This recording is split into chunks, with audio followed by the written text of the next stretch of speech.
नमस्कार, मैं हूं आपका दोस्त आलोक कुमार। अभिवादन स्वीकार कीजिए।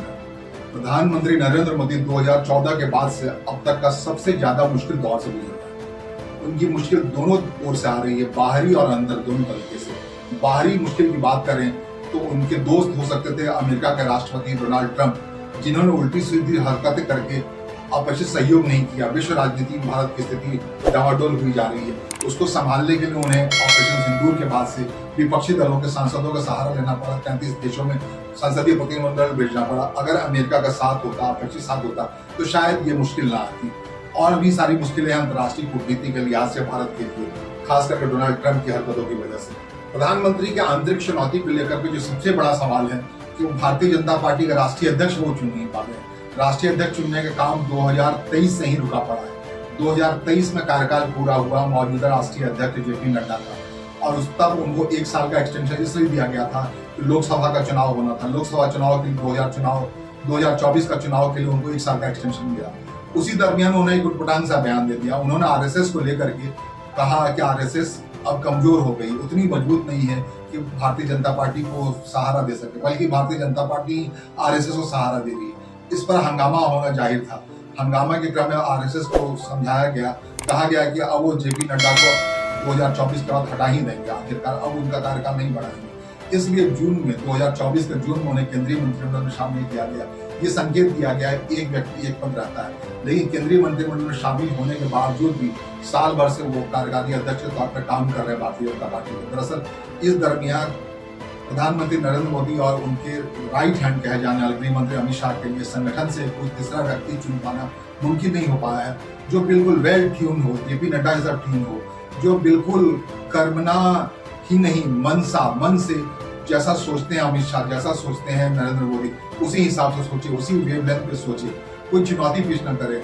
अक्सर ही मुश्किल होता है राष्ट्रीय अध्यक्ष के कोई बयान ऐसा आ जाएगा अंतर्राष्ट्रीय राजनीति के लिहाज से या फिर डोमेस्टिक राजनीति के लिहाज से मुश्किल आ सकता है। तो संगठन में ऐसे व्यक्ति की तलाश लंबे समय से चल रही है। लंबे तलाश के क्रम में जो केंद्रीय मंत्रिमंडल में शामिल हैं धर्मेंद्र प्रधान, उनका नाम बड़े जोर शोर से आता रहा है। इसके अलावा केंद्रीय मंत्रिमंडल में शामिल हैं भूपेंद्र यादव, उनका नाम बड़े जोर शोर से आता रहा है।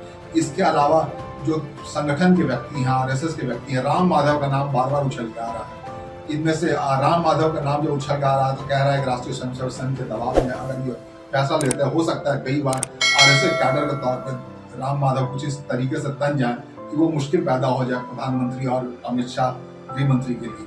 तो ऐसा वो नहीं चाहते। इसके अलावा जो युवा व्यक्ति है, इसके अलावा जो युवा कैडर है, उनमें से कई नाम की चर्चा हुई है और चर्चा होकर ठहर गई।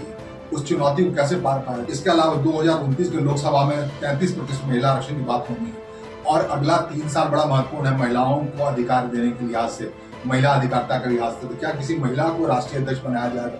इसके अलावा इसी साल बिहार का चुनाव है जहां जातिगत समीकरण बहुत मैटर करता है। तो क्या कोई अत्यंत पिछड़े वर्ग के व्यक्ति को भारतीय जनता पार्टी का राष्ट्रीय अध्यक्ष बनाया जाए, जिसके जरिए एक मैसेज जाए वोटर के बीच में। बिहार के बाद पश्चिम बंगाल का चुनाव है, तो क्या किसी बंगाल से बिलोंग करने वाले व्यक्ति को राष्ट्रीय अध्यक्ष की कुर्सी पर लाया जाए? तो ये सारी बातें हैं। फिर अगले साल बंगाल के साथ तमिलनाडु का चुनाव है, क्या दक्षिण का व्यक्ति आए? इन सब के बीच में जो अनुराग ठाकुर हैं, हिमाचल प्रदेश से आते हैं, जेपी नड्डा के प्रदेश से आते हैं, उनको राष्ट्रीय अध्यक्ष बनाया जाए, या फिर दक्षिण के अन्नामलाई को राष्ट्रीय अध्यक्ष कुर्सी संभाली दी जाए, या फिर किसे दी जाए किसे नहीं दी जाए। ये मंथन भारतीय जनता पार्टी को लगातार गुजरना पड़ रहा है और ये फैसला लेने में प्रधानमंत्री नरेंद्र मोदी को नाहक बहुत ज्यादा वक्त लग रहा है। इतना वक्त तो लेते नहीं थे।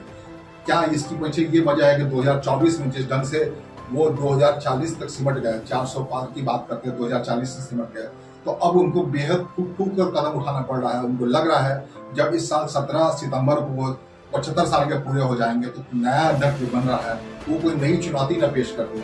आपको याद होगा 2014 में जब प्रधानमंत्री आए थे तो 75 साल से ज्यादा उम्र के लोगों को उठाकर मार्गदर्शन मंडल में डाल दिया गया था। तो इस बात को देखना पड़ा प्रधानमंत्री को, या आखिर कौन सी बात है जो प्रधानमंत्री देश ही नहीं दुनिया के सबसे बड़े राष्ट्रीय पार्टी के तौर पर उभरी भारतीय जनता पार्टी के राष्ट्रीय अध्यक्ष की कुर्सी पर अपने मनिंद व्यक्ति को बिठा नहीं पा रहे, उसका चयन नहीं कर पा रहे। ये चुनौती दरअसल बड़ी है, अंतर्राष्ट्रीय चुनौती से ज्यादा बड़ी है। और क्यों बार बार टल रहा है राष्ट्रीय अध्यक्ष चुनाव का नाम, राष्ट्रीय अध्यक्ष चुनाव के नाम की घोषणा, जो एक लिहाज से कहें तो कोई बड़ी बात नहीं है, फिर भी नरेंद्र मोदी किसी फैसले पे इतना देर लगा रहे हैं। इसके पीछे जरूर ये बात है उनको अपने मनसा काम करने वाले व्यक्ति को चुन पाने में, संगठन से उभार के बाहर ला पाने में, राष्ट्रीय अध्यक्ष बना पाने में मुश्किल आ रही है। दरअसल ये परंपरा रही है, राष्ट्रीय अध्यक्ष बहुत ज्यादा एग्रेसिव व्यक्ति नहीं रहा है भारतीय जनता पार्टी का। आप अगर कहें वो बिल्कुल अलाइन रहा है, राष्ट्रीय अध्यक्ष और प्रधानमंत्री हमेशा सरकार और संगठन के बीच में तारतम्य की बात होती है।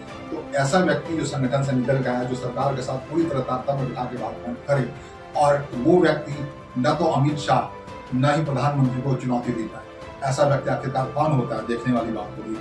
क्या संगठन से कोई व्यक्ति आता है या सरकार में किसी शामिल व्यक्ति बुलाया जाता है, या फिर कहीं से किसी राज्यपाल को उठाकर भारतीय जनता पार्टी का अध्यक्ष बना दिया जाता है, ये देखने वाली बात थी। और इस बात के लिए इंतजार है भारतीय जनता पार्टी के तमाम कैडरों को, भारतीय जनता पार्टी की राजनीति देखने वाले तमाम लोगों को, आखिरकार प्रधानमंत्री अपने को इस मुसीबत से कैसे निकालते हैं। ये दरअसल बड़ी चुनौती है, एक योग्य व्यक्ति को ढूंढ लेना। अगर बड़ी चुनौती, अगर जिस ढंग से विलंब हो रहा है, लग रहा है बड़ी चुनौती बन गई है, इस चुनौती का हल प्रधानमंत्री किस तरह से निकालते हैं, ये देखने वाली बात है। नमस्कार, धन्यवाद। अगर आप देश दुनिया की जमीन और माटी से जुड़ी खबरों को निष्पक्षता से देखना और समझना और परखना चाहते हैं तो हमारे इस चैनल जूमैटी से जरूर जुड़ें। इसे लाइक करें, सब्सक्राइब करें और कमेंट करें, हमसे इंटरेक्ट करें, बताएं कि मैं सही दिशा में इसे आपको बता पा रहा हूं या नहीं।